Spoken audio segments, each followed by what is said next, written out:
বাংলাদেশের অন্তর্বর্তী সরকারের প্রধান মোহাম্মদ ইউনূসের সাম্প্রতিক চীন সফর আসলে পুরোটাই ধাপ্পাবাজি। কারণ চীন সরকারের আমন্ত্রণে ইউনূস সেদেশে যাননি, কিন্তু চীন সরকারের আমন্ত্রণে সেদেশে গিয়েছিলেন বাংলাদেশের প্রধানমন্ত্রী শেখ হাসিনা।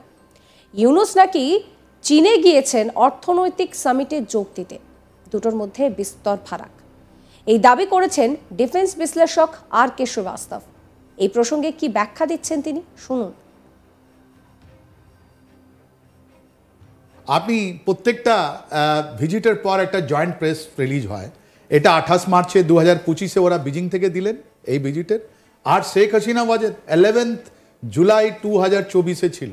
এই দুটো যদি আপনি সঙ্গে সঙ্গে রাখেন তাহলে আপনি বুঝতে পারবেন ধাপ্পাবাজিটা কোথায়। আপনি যখন আমাদের প্রাইম মিনিস্টার শেখ হাসিনা ওয়াজেদের ভিজিটটা আপনি দেখবেন চায়নাতে, ওর মধ্যে প্রথম লাইনটাই লেখা আছে, on invitation of the premier of the China his Excellency Prime Minister Sheikh Hasina visited China from 11 July to 11 July 2024.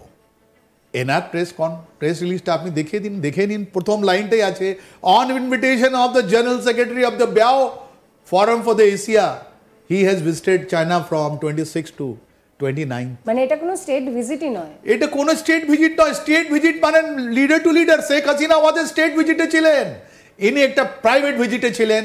এটা ইনি এক্সিকিউটিভ ক্লাসে যেটা স্ট্যাটাস দেওয়া হয়, ইনি একটু এক্সল্টেড ছিলেন, একটু বাড়ি দেওয়া ছিল। কেন? ইনি একটা নোবেল প্রাইজ উইনার। তাই জন্য এইটা আপনার এক্সিকিউটিভ ক্লাসে যেটা লোককে দেওয়া হয়, সুপার এক্সিকিউটিভ ক্লাসে যেটা স্ট্যাটাস দেওয়া হয়, ওই স্ট্যাটাসে প্রফেসর ইউনূস বাংলাদেশে গেলেন অ্যান্ড বাংলাদেশ মানুষকে ধাপ্পা করে বললেন কি আমি চায়নাতে গিয়ে সব কাজ করছি, রাইট। আগে আপনাকে বলে দিই বিয়াও ফোরাম ফর এশিয়াটা কি, এটা 2001-এ 28টা কান্ট্রি এর মধ্যে আছে ইনক্লুডিং অস্ট্রেলিয়া, রাইট। ওরা কি করে, ওরা বিভিন্ন টপিকে নিয়ে কথা বলে। এর হেডকোয়ার্টার বাইজিং এ আছে। যেরকম ডাভোস আছে ওটা বলা হয় এশিয়া ডাভোস, তার মানে এটা এনজিও।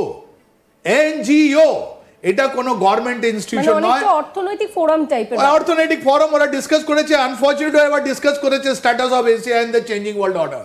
আর ওখানে প্রফেসর ইউনূসের যদি আপনি স্টেটমেন্টটা পড়েন, ওনার যদি প্রেজেন্টেশন পড়ে, ভেরি পুয়ার। বাংলাদেশকে উনি খুবই খারাপভাবে উনি ওখানে রিপ্রেজেন্ট করেছেন।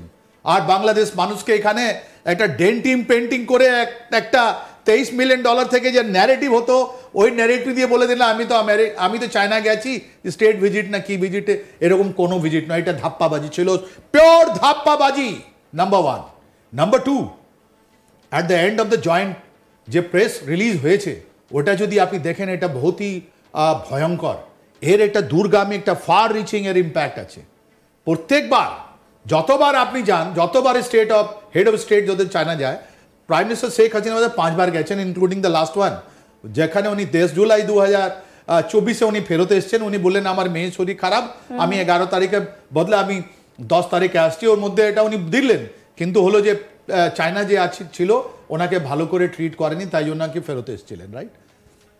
ও সময় ওনারও জয়েন্ট প্রেস কনফারেন্সে স্টেটমেন্টে দেওয়া হয়েছিল তাইওয়ানের কথা, কি we respect one China concept. তার মানে পিপলস রিপাবলিক অফ চায়না যেটা আছে, মেনল্যান্ড চায়না অ্যান্ড তাইওয়ান, ওদের মধ্যে একটা বোঝাবুঝি হওয়া উচিত, আর এই কথাটা ভালো করে উচিত।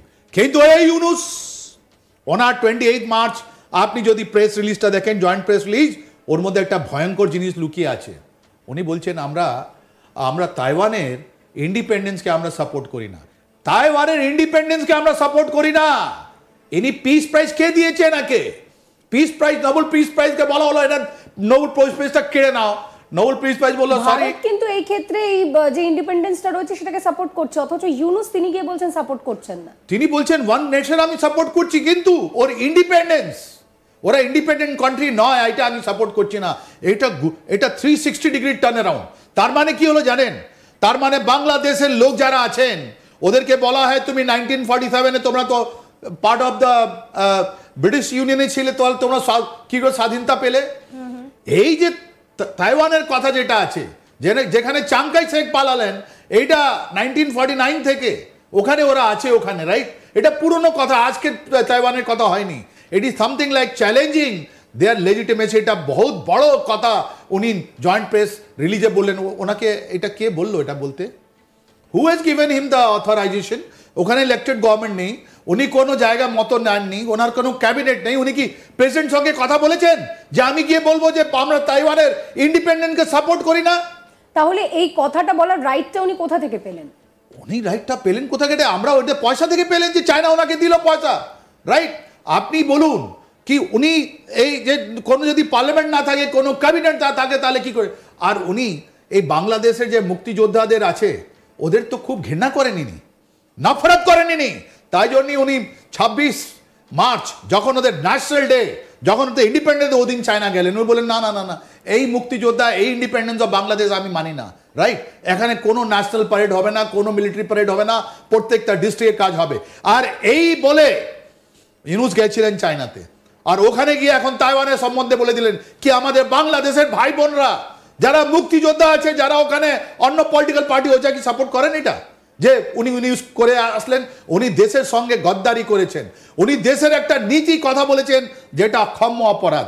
ওনার অপরাধ এটা হবে না, কেন যে উনি যা বলে গেলেন এটা বারবার চায়না বলবে কি তোমাদের সঙ্গে আমার চুক্তি হয়েছিল, বাংলাদেশ তুমি বলেছো যে তাইওয়ানে কোনোদিন ইন্ডিপেন্ডেন্স হবে না, তাহলে এটা যুদ্ধটা কেন? এটা প্রবলেম কেন পুরো ওয়ার্ল্ড অর্ডারে? এটা তাইওয়ানের কথাটা নিয়ে আমেরিকা যে বারবার কথা বলছে কেন?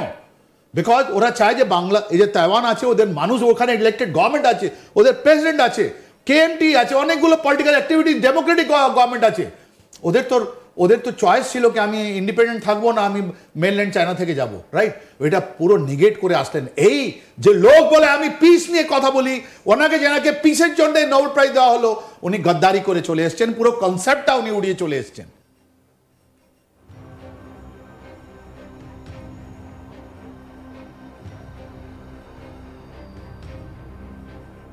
মোহাম্মদ ইউনূসের একটা বিষয় খুব স্পষ্ট, পাকিস্তান প্রীতি এবং চীনের প্রতি তার অদ্ভুত একটা টান। যেই মুহূর্তে মুক্তিযোদ্ধাদের এত বড় একটা দিন, সেই বিষয়টাকে তিনি পুরোপুরি উপেক্ষা করে চীন সফরে চলে গেলেন। তিনি চীনে যাওয়ার আগে বলেছিলেন যে তিনি বাংলাদেশের মানুষের জন্য চীন সফরে যাচ্ছেন, কিন্তু ডিফেন্স বিশ্লেষক RK শ্রীবাস্তব তিনি পরিষ্কার জানিয়ে দিলেন যে তার এই যে চীন সফর সেটা আসলে ধাপ্পাবাজি। তার কারণ তিনি কিন্তু স্টেট ভিজিটে যাননি, তাহলে তিনি কিসে গিয়েছিলেন? তিনি চীন সরকারের আমন্ত্রণে সেখানে যাননি, তিনি আসলে অর্থনৈতিক সামিটে যোগ দিতে গিয়েছিলেন। কিন্তু শেখ হাসিনা যেই সময় গিয়েছিলেন তিনি কিন্তু স্টেট ভিজিটে গিয়েছিলেন। এবং এই দুটোর মধ্যে ঠিক কি কি পার্থক্য রয়েছে সেই বিষয়টা পরিষ্কার জানিয়ে দিয়েছেন ডিফেন্স বিশ্লেষক RK শ্রীবাস্তব। এই ডিফারেন্স পরবর্তীতে কোন দিকে মোড় নেয় সেদিকে আমাদের নজর থাকবে, আপনাদের নজর থাকুক আজ তাক বাংলায়। চ্যানেলটিকে সাবস্ক্রাইব করবেন, নোটিফিকেশনের জন্য বেল আইকনে ক্লিক করবেন, হোয়াটসঅ্যাপেও ফলো করতে ভুলবেন না আজ তাক বাংলা।